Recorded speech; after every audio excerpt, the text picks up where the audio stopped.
welcome back to Aina Bear Farm. I haven't done a video in a little while because it's been really windy and really rainy. So today the sun is finally shining, but it is still really windy. So we're going to see if we can get a video with some decent audio here. We may have to chop it up or I don't know, just deal with it for now. But we're here in one of our two Kalo patches. Kalo being Taro in Hawaiian, and I just wanted to do a video on how we harvest and propagate our Kalo for future growth. And so for starters, obviously a tropical plant, grows all over the world in tropical regions. It's colocasia. There are a lot of different varieties, and then there are other, I think, species that produce like giant leaves but aren't really considered to be edible. That would be like an elephant ear that you might see like at a landscape nursery, something like that. These though produce edible tubers, edible leaves, or sorry, edible corms. They're not actually tubers, but edible roots. You do have to cook these quite a bit because they're full of oxalic crystals, which apparently if you don't cook them and you chew on them, it kind of feels like you're chewing on glass. So definitely not fun.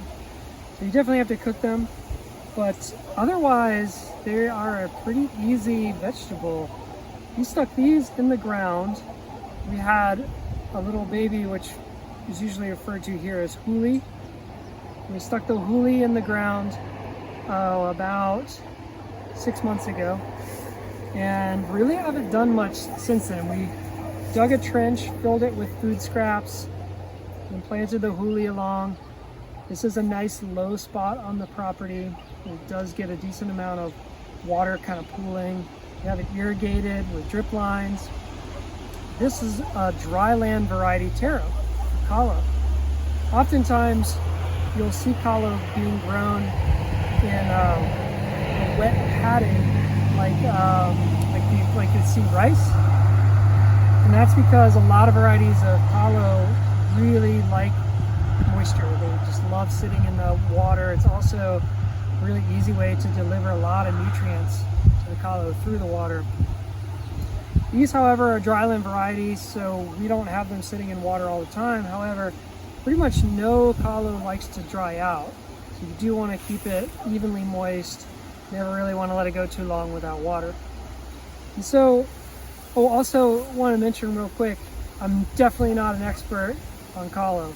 There's so many cool videos on YouTube that you can check out. I highly recommend, if you're interested in learning all about Kalo, find someone who's Hawaiian on YouTube and check out as many videos as you can, because there's a lot of story about Kalo, and that changes from person to person, island to island, region to region.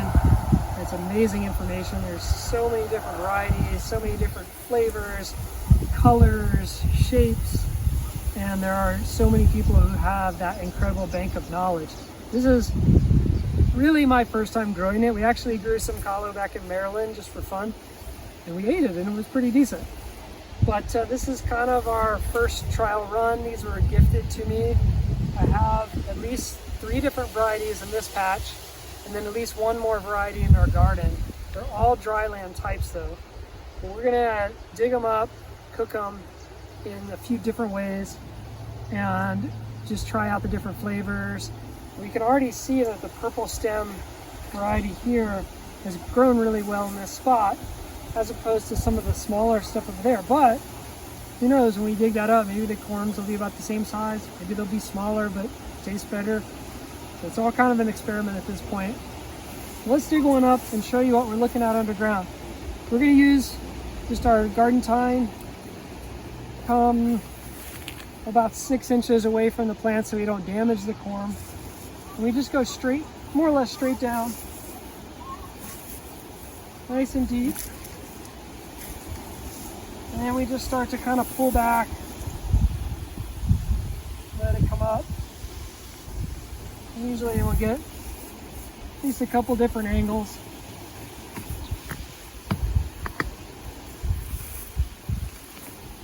And once I feel like it's lifted up, I'll just kind of leave the garden sign there, grab it by the base, try to get some of these little keiki, the baby plants, and just push with my foot and then pull the whole thing at the same time. We end up with this like giant root ball. So then we have to kind of sort it out, separate the components. And that's what we'll do next, separate and clean. So the first thing, just kind of shake a lot of the excess soil back into the planting hole. You can see here there's entirely separate plants growing off. So the first thing I do is just kind of snap them off. That's the little small corm. So we'll be able to plant that as our next generation, and I'll show you how we do that in just a minute. First thing, you get all these little ones off, and they just kind of gently peel them back until they snap.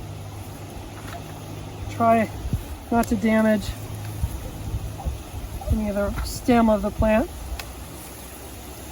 So that's what, 4 so far, 5. Even these little tiny guys like that are most likely viable to plant. I think we got 6 off of that. So that kind of tells you right away, this is one of those plants that just keeps giving. It's it's like pineapple, something like that, where you grow one, you harvest it, and then now you've got 5 new plants for the next year. 6, and then probably 7 if we count this one. So the next thing I do is try to find where the stem meets the corm. It's kind of like right in this area.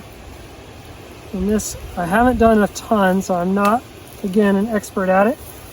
But you want to cut it right about in that area, just maybe a couple centimeters above that junction with the corm, and it cuts pretty easily. I just use, a hori knife, and you can kind of see what it looks like on the bottom. You still got a lot of that kind of hard, starchy material in there.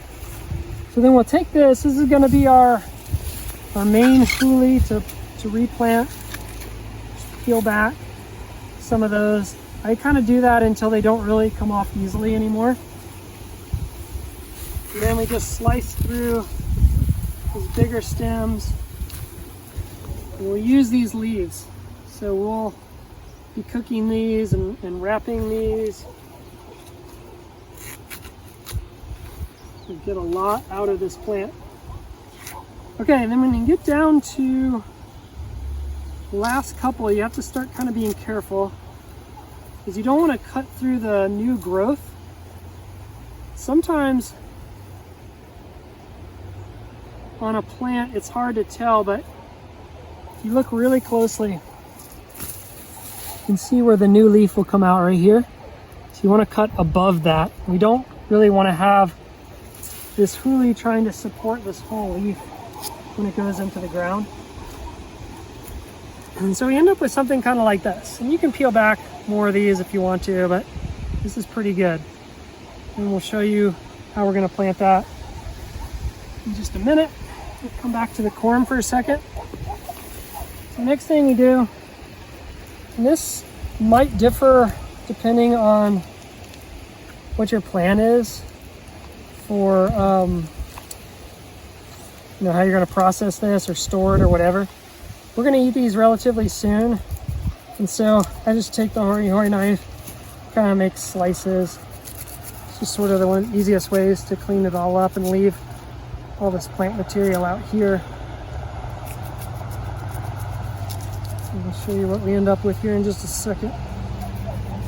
Oops.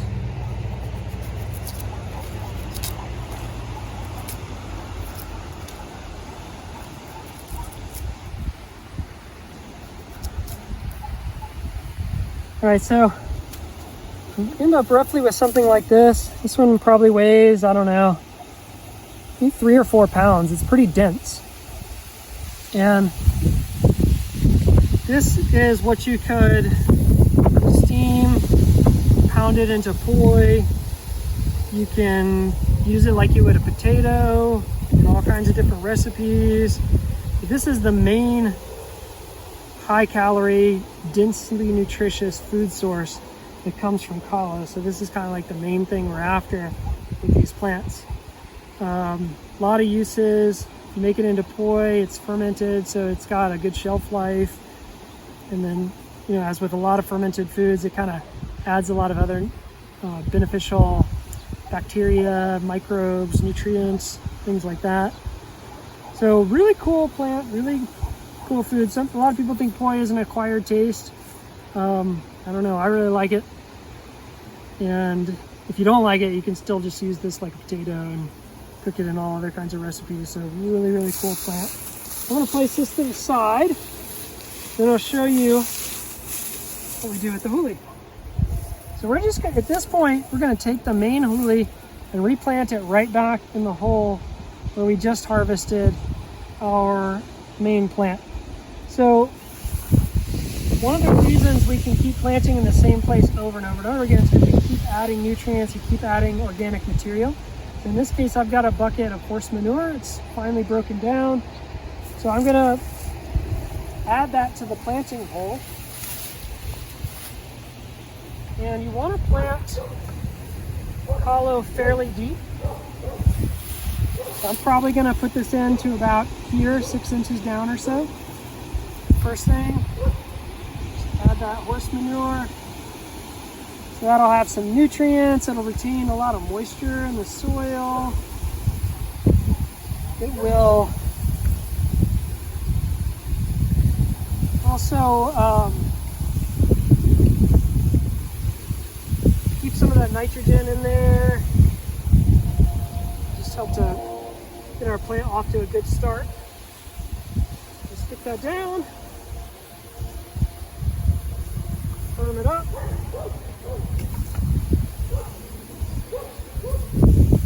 And then for now, we'll put some of this straw mulch around here.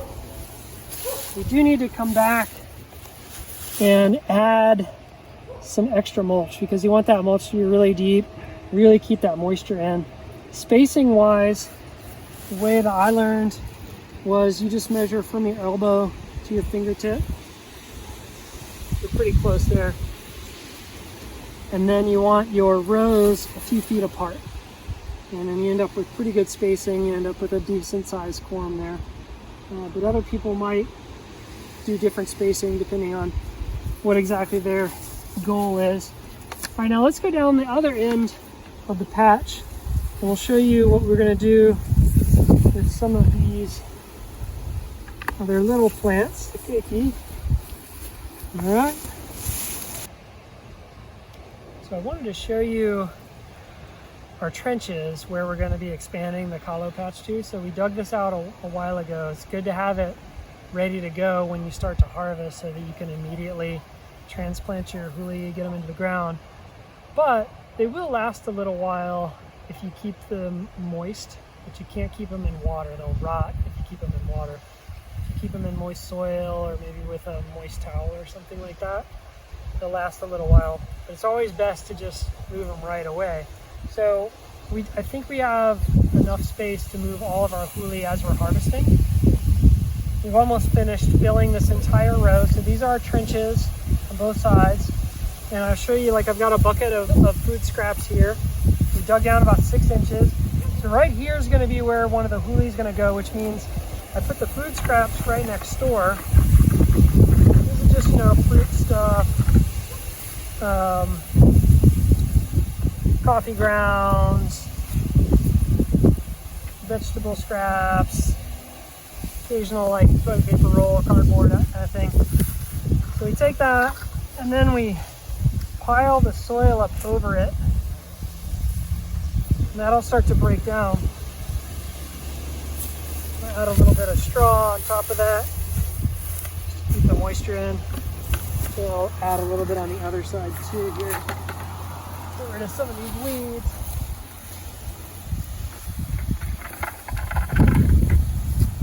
So that provides a lot of the necessary nutrients for the lifespan of, you know, one cycle of Kalo. Pretty easy. I'm sure you can get a lot more fancy with your nutrients. You can use products from the ocean, seaweed, algae, that sort of thing. Really beneficial for adding nutrients to your Kalo, making it taste better, making it better for you. So far we're getting pretty good results with just the food scraps and then the manure upon planting. Now let's go back to this next spot. So here we put one huli in already. So then we've got the food scraps next. Gonna measure that spot right in this area. Very similar, we'll put in our horse manure.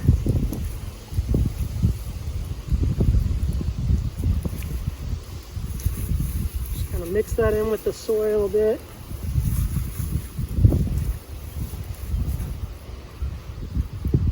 And then we have to choose which one of these. Like, I'm just gonna take the biggest one off of the plant that we just had. And we're gonna do that similar trimming. Even though it's got some roots on it, it could probably do okay supporting leaves. We'll just give it a nice little head start on the root development. I think we can leave that guy since he's got roots already. So, eyeball that plant came in.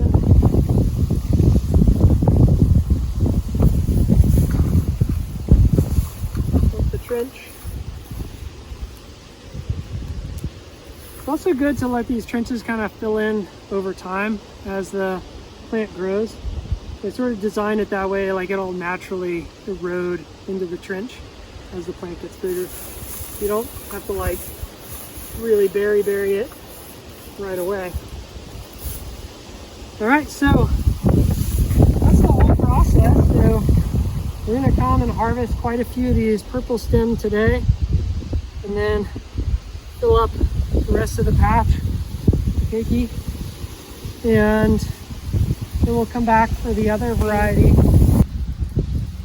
All right, so that concludes this video. Again, I'm not an expert on growing Kalo or all the varieties or the culture behind it, but I just kind of wanted to do that video to show that it doesn't have to be all that difficult. You can really just stick it in the ground, add some organic matter, keep it watered, and then wait, 6, 7, 8 months, depending on how big you want the corm. And again, it's the plant that keeps on giving. So you get your food, you get more plants, you can keep expanding, get more food. I love plants like that. So yeah, thanks for watching. Hopefully you found that interesting. If you don't have Kalo or Taro where you are in your tropical garden, I would suggest seeing if you can plant it. I mentioned how we grew it in Maryland. You can definitely do it as like an annual vegetable, one season there. We actually bought the Taro corm at the grocery store, stuck it in the ground when the ground warmed up, and then ate a whole bunch of it in the fall when we harvested it. So it works. You can also put it in a pot, bring it inside. It's a beautiful plant, definitely worth trying. Certainly if you're in the tropics, highly recommend, if you're not already growing it, that you do so. So give us a thumbs up if you enjoyed the video. You can comment in the comment section if you have any questions, or you can add any of your knowledge about this great plant. Until next time, we'll see you back here at Bear Farm.